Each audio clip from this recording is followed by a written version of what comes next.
Hello everyone, welcome to my session. Myself Monica Singh. Today I am going to discuss about the remaining part of the lymphatic system, that is lymph organ, tissues and the lymphatic vessel. This is the continuation of my last lecture. In my last lecture I was discussed about the lymphatic tissues, lymphatic vessel, lymphatic capillaries, lymph nodules, lymph trunk and the lymph duct. And in this session I will discuss about the lymph node, spleen and thymus. So let's discuss about the points. So lymphatic tissue and the organs. So according to the lymphatic tissue and the organs, they are divided into two parts: primary lymphatic organs and the secondary lymphatic organs. Primary lymphatic organs are those organs, those sites where the lymphatic tissues are synthesized. This is the site where the lymphatic tissue, lymphatic cells are synthesized, and the site are red bone marrow and the thymus. So these are the two main sites where the lymphocyte cells will synthesize. So as this is mentioned here, this is the site where the stem cells divide and become into the immunocompetent cells, that is red bone marrow and the thymus. So this is called primary lymphatic organ. This is the initial site where the synthesis of lymphatic cells, lymphocyte cells is start to develop or start to form. So example is red bone marrow and the thymus. In our body there is a two sites where the lymphocyte cells are formed. And the secondary lymphocyte organ are those organs which help in the development of the or which help in the regulation of the lymph or lymphocyte cells. So secondary lymphatic organs, this is a site where the most immune responses occurs. For example, lymph node, spleen and the lymph nodules. Lymph nodules was discussed in my last session. This is the aggregated mass or group of lymphocyte cells, and they are immunogenic in nature. They will phagocytize the antigen or foreign particle and protect the delicate organ from the disease. So lymphatic organs are the group of lymphocyte cells. And now we discuss the lymph node and the spleen. These are the secondary lymphatic organs. These are the example of secondary lymphatic organs. So lymph nodes. Lymph nodes are about 600 bean-shaped structure located along the lymphatic vessel. Along the lymphatic vessel, the bead-like structure, bean-shaped structure is present in between, and this is called lymph node. They have some special feature as we discussed earlier, and they are scattered throughout the body, and they found in the group. So larger group near the mammary gland and the groin area. So in the groin area and in the mammary gland, the number of the lymph nodes are present in large number of the lymph nodes are present along the lymphatic vessels. Lymph nodes are 1 to 25 millimeter long, covered by the capsule. They have a capsular structure, but the lymph node don't have any capsular structure. This is the difference between the lymph node and the lymph nodules. Nodules don't have any capsular structure, but nodes have capsular structure. And nodules are the group of lymphocyte cells, but node is a large structure as compared to nodules. Lymph drain through a number of lymph nodes before returning to the venous system, venous circulation. So before draining into the venous circulation, lymph will collect into the lymph node for some time, and there is a special function will perform in the lymph node that will be discussed. And these nodes very considerable in size. Some are smaller as a pinhead, and some are largest about the almond shape. So size is variable. Sometimes they are almond shaped and sometimes they are pin-headed. So size is not as a fixed in nature. They are not fixed in nature size. And this is the diagrammatic presentation or pictorial presentation of the lymph node. This is the capsular structure. This green part is a capsule of the lymph node, and this is a bean shape as it is mentioned. It is visible here. And these are the afferent vessels. These are the afferent vessels will receive the lymph from the various part of the body, from the trunk, and drain into the lymph node. So this is the vessel which we collect the lymph from the various parts. These are having the valves, and they are, as we shown, these are the valves present in between the afferent lymphatic vessels. These afferent lymphatic vessel will further continued with the subcapsular sinus. This is the outermost region of the inner part of the lymph node. This subcapsular sinus contain the reticular fiber, and this is the invagination of the subcapsular sinus, and this is called trabecula. Trabecula is the invagination of the subcapsular sinus, and this will form the compartment-like structure. This is the one compartment-like structure, and this is the subcapsular sinus. Trabecula invaginate and form the trabecular sinus, and that one is the outer cortex. This is the outer cortex, and above the outer cortex is a germinal layer, germinal center. In the secondary lymphocyte nodules are present, and the outer cell around the germinal center are present, and this is the inner cortex. This is the outer cortex having the germinal center or germinal cells having the secondary lymphatic nodules, and inner part of the inner cortex is called medulla. This is the medullar portion having the medullar sinus and the some reticular fiber, and ultimately this is the some invagination or some depression. This is called hilum. This is called hilum, and hilum have a efferent lymphatic vessel. These lymphatic vessel will collect the immunogenized or activated lymph or filtered lymph and connect to the subclavian vein and drain that type of lymph into the heart. So efferent vessels will collect the filtered lymph through the lymph node. They also have a valves. So that is the cell in the germinal cortex of the outer cortex, germinal center of the outer cortex having the B cell, follicular dendrite cell, and the macrophasic cells. These are the cells present in the outer cortex and the germinal center of your lymph node. And in the cells around the germinal center of the outer cortex, that is around the outer cortex, is the B cell. So around the germinal center only the B cell is present. In the germinal center there is a three type of cell is present. Germinal cell के बाहर B cell और germinal cell के अंदर there is almost 3 cells.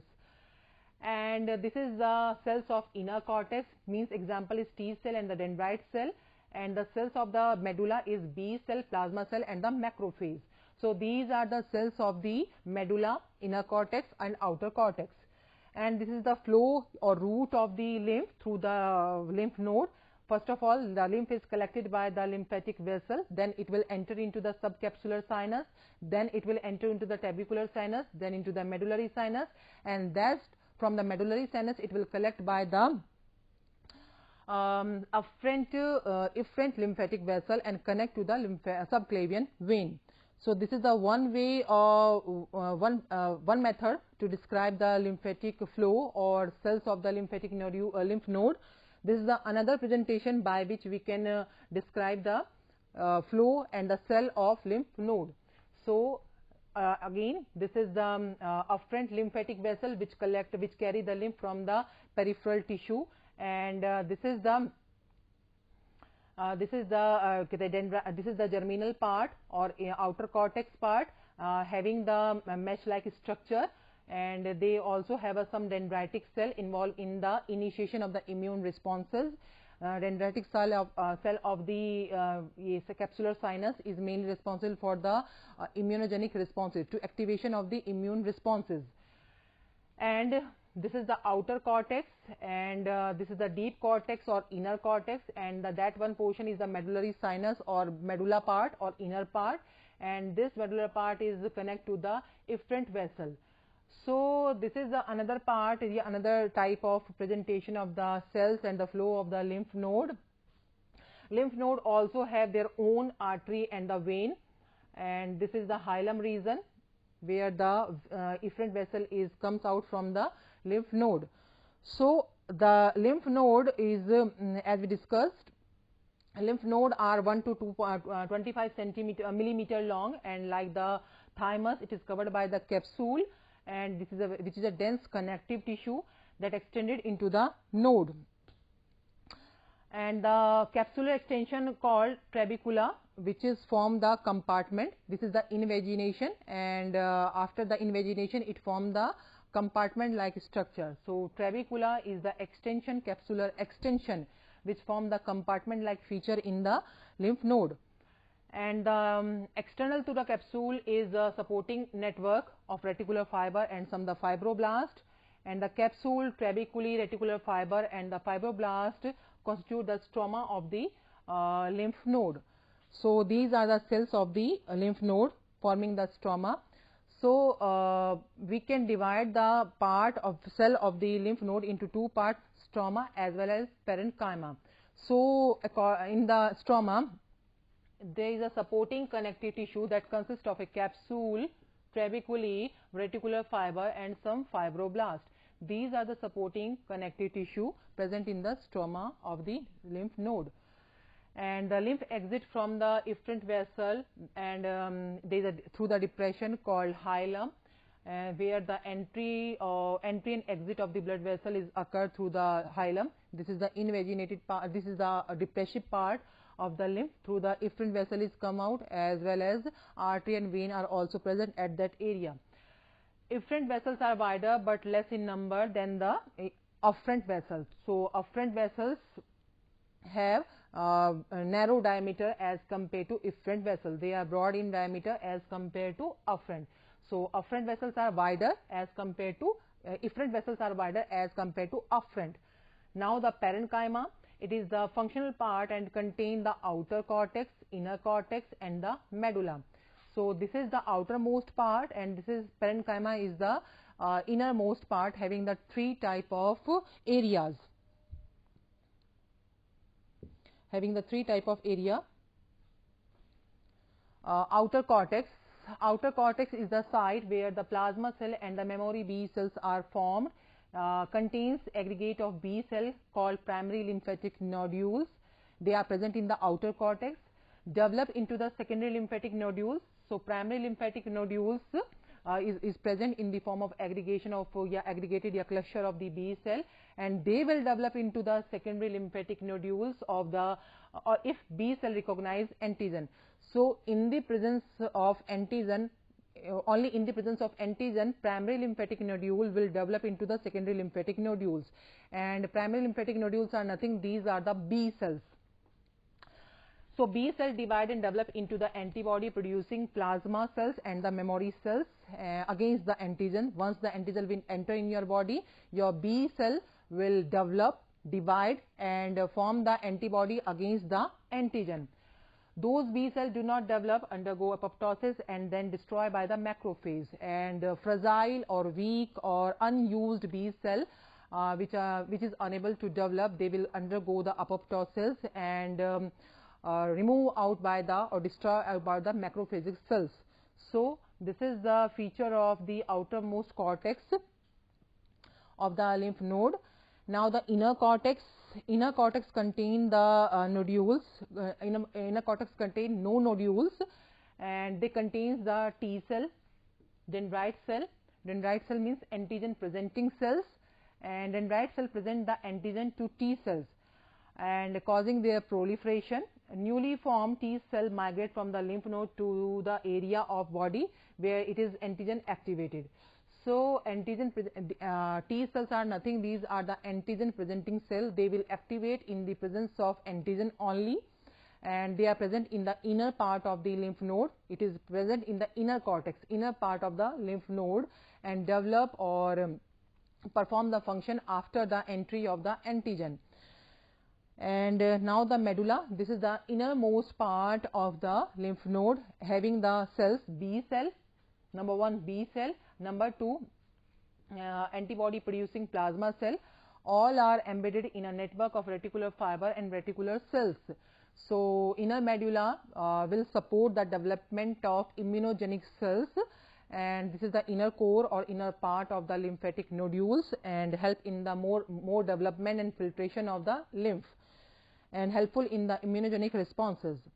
And we discussed earlier that type of flow, that type of diagram according to the flow, according to the slide. This is the another description of the flow of the lymph through the lymph node. This is the diagram of lymph node. Now the function of lymph node, first of all, it is helpful in the filtering and the phagocytosis. So lymph node basically act as a filter, and a filter towards the foreign particle, foreign substance trapped into the lymph node, destroyed by the macrophage or immune responses of lymphocyte. If lymphocyte of macrophage is incomplete, it causes stimulation and enlargement of the lymph node.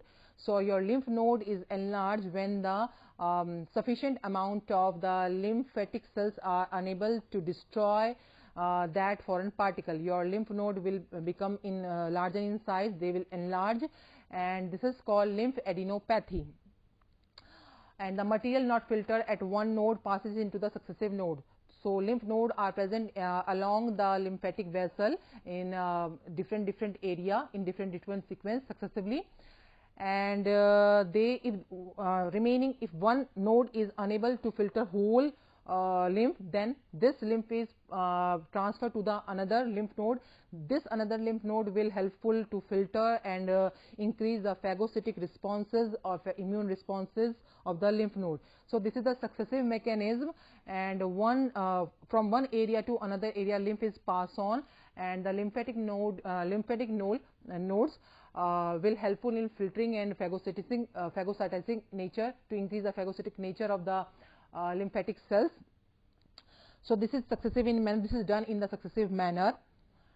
Now the proliferation of the lymphocyte cells, this is the another function of the lymphatic nodule, lymphatic node or lymph node, that is activation of the lymphocyte and B cell, lymphocyte cell, that is B cell and T cell, and after the multiplication in the lymph node, as well as antibodies produced by the B lymphocyte enter lymph, and then blood drain the lymph node.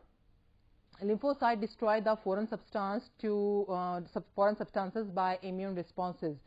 So once the foreign particles are present, the lymphocyte cells become activated and try to phagocytize or engulf or destroy that phagocytic that foreign particle by increasing the immunogenic responses. So this is the main feature of the lymph node to develop the immunogenic responses by activating the B cell and T cell. It will helpful to stimulate the B cell or T cell so that they work properly as a immunogenic, as a immune responsive. They will increase the immune responsive nature of B cell and T cell. Now the second lymphatic tissue is spleen. This is a second example. First example is lymph node, second is spleen. Spleen is also formed by the reticular and lymphatic tissue, and it is the largest lymphatic organ, and it is present in the left hypochondriac region of the abdominal cavity between the fundus of the stomach and the diaphragm. It is usually about 12 cm long and 7 cm wide and 2.5 cm thick. It is having the weight 200 gram. So this is the information about the spleen. And like the lymph node, it is also have a hilum. It is a depression. This is also present in the lymph node, and spleen is slightly oval in shape with the hilum on the lower middle border, and the superior surface of the spleen is smooth and convey and confirm the concave surface of the diaphragm. Through it passes the splenic artery, splenic vein, and the efferent lymphatic vessels. So these are also present in the spleen. These are the features of remaining features of the spleen.